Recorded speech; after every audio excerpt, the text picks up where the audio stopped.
Welcome into Golden State Warriors Today by Chat Sports. I'm Chase. I'm really excited about today's show because we're going to start our NBA draft coverage for the Warriors. And I understand that the Warriors right now sitting pretty heading into the NBA playoffs, but it's never too early to look ahead at some draft prospects who the Warriors could target in the 2022 NBA draft. Now, this is a combination of some player evaluations that I think could fall to the Warriors at the end of the first round, as well as in the second round, but also some mock draft roundups from the Ringer, as well as ESPN.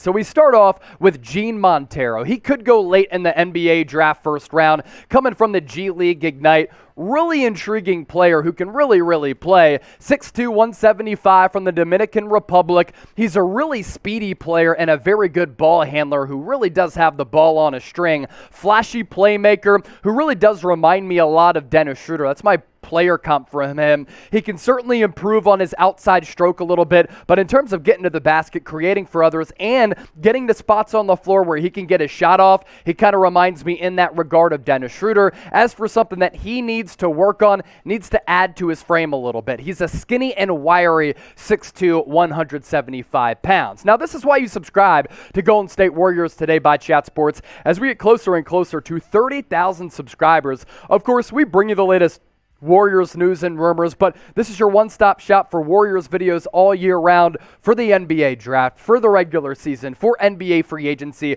on the news and rumors front. So hit that red subscribe button down below or go to youtube.com/WarriorsTV. Now, I think I said earlier, Gene Montero, G League Ignite. G League Elite, but Jaden Hardy with the G League Ignite.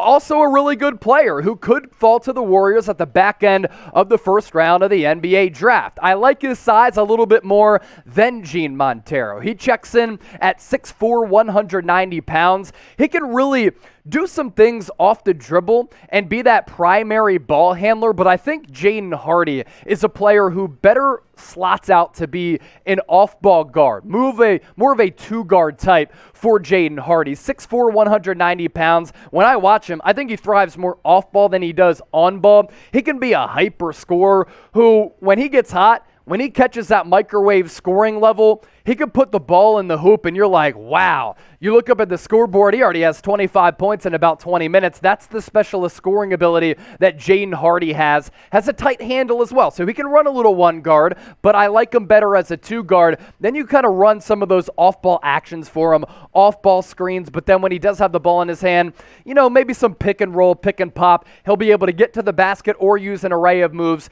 to get his shot off as well. My pro comp for him, Cameron Thomas, who went to LSU last year, one of the top scorers in the country as a freshman a year ago for the LSU Tigers, or Dion Waiters, a guy who went to Syracuse at the NBA level. He was a very good scorer for a long time. Didn't do much else outside of scoring, nor does Cam Thomas, but night in, night out, they can really impress you with their scoring ability and their variety of moves. Now, these are two draft prospects who we're talking about on today's show. We have two more to get to, even more notable names than the two guys who we've already talked about in Hardy and Montero. I want to hear from you, though, in the comment section and show some love in that comment section. Who is your favorite NBA draft prospect? Give me a name or even a couple of names down below in the comments. Now, Warriors Today, you can find us on YouTube. You can also catch us on Rumble. Go to rumble.com/WarriorsTV, and when you're there, make sure you hit that green subscribe button. On Monday's show, I had said, look, we're 9 people away from 1,000 subs. Let's try to get there by the end of the day. Dub Nation showed up. They showed out like you always do, and we're well past 1,000 subscribers. Let's continue to build on that number. We put Warriors news and rumors content over there, sometimes exclusive content. And when we go live, whenever we do, we'll also be going live on Rumble. That link in the comment section and the description of this video. We shift now to Caleb Love, who played for UNC this past year, really helped lead them to the national championship game before falling in that epic national title game to the Kansas Jayhawks. A fascinating player to evaluate. 16 points per game this past year, but only shot 38% from the field.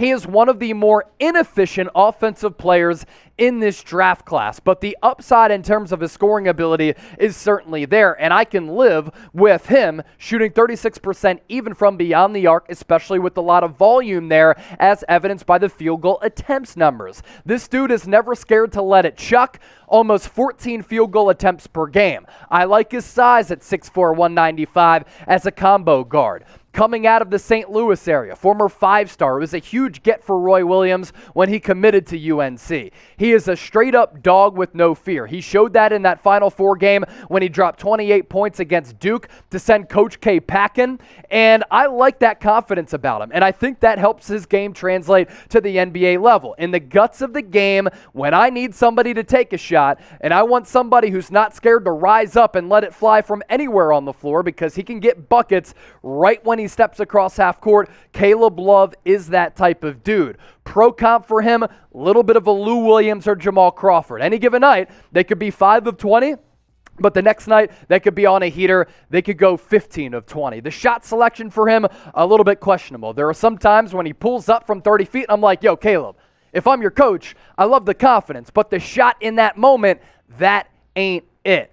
Maybe that changes a little bit going to the NBA level when he plays around some other NBA caliber players. Now, on UNC's run to the national championship game, I had an opportunity to watch him live in the round of 32. He impressed me. Did he impress you throughout the NCAA tournament? Because there was some variance. In the national title game, he was a little bit cold. Final Four, he was awesome. That's the Jekyll and Hyde nature of Caleb Love. Let me know if he impressed you, though. Type Y for yes or type N for no. To a college legend now who could be available for the Warriors in the second round. Caleb Love, Drew Timme, right now slated to be second-round picks who could fall to the Warriors depending on where they fall, probably in the 50s because of their regular season record being a top 3 or 4 team in the Western Conference. Drew Timme, a lot of people know about him because of the legendary mustache, but also the legendary numbers that he's been able to put up in 3 years at Gonzaga. A lot of deep tournament runs 2 years ago. They made it to the national title game. He was a big reason for that. 18.5 points per game this past year as a junior in 32 games played, nearly 7 rebounds. He shot almost 59% from the floor. Not a great three-point shooter. And nowadays, when you're a big man, I'd really like for him to be a better three-point shooter. He was around 20-25% for a lot of his college career, only on a couple of attempts per game. And oftentimes I look at free throw percentages to see if a guy's shooting stroke is going to be able to get better or translate to the NBA level. He only knocked down about 68% of his free throw attempts. So while I love what he does and the fearlessness in which he plays with, is he going to be a liability defensively because he's going to get picked apart there by more athletic and twitchier offensive players, but also is he a liability offensively because he can't knock down three-pointers and he won't be able to knock down free throws at the end of games. 6'10", 235. He's a throwback forward with an old school big man game.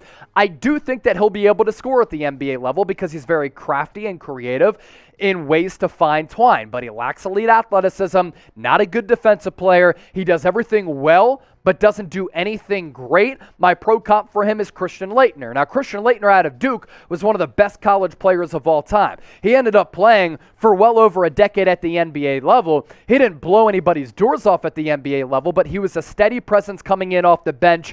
Maybe Drew Timme, best case scenario, can be a guy who sticks in the league for 10 to 15 years because of the smarts, because of the knacks offensively, his creativeness in terms of how he can get his shots off and get to the basket. Needs to work on the three-point stroke and become more efficient there. Needs to become a better free throw shooter as well. So those are 4 NBA draft prospects who the Warriors could target at the back end of the first and in the second round. I want you to name a prospect you want the Warriors to target and let me know in the comments section. As always, thanks for making Warriors Today a part of your day, and don't forget to subscribe.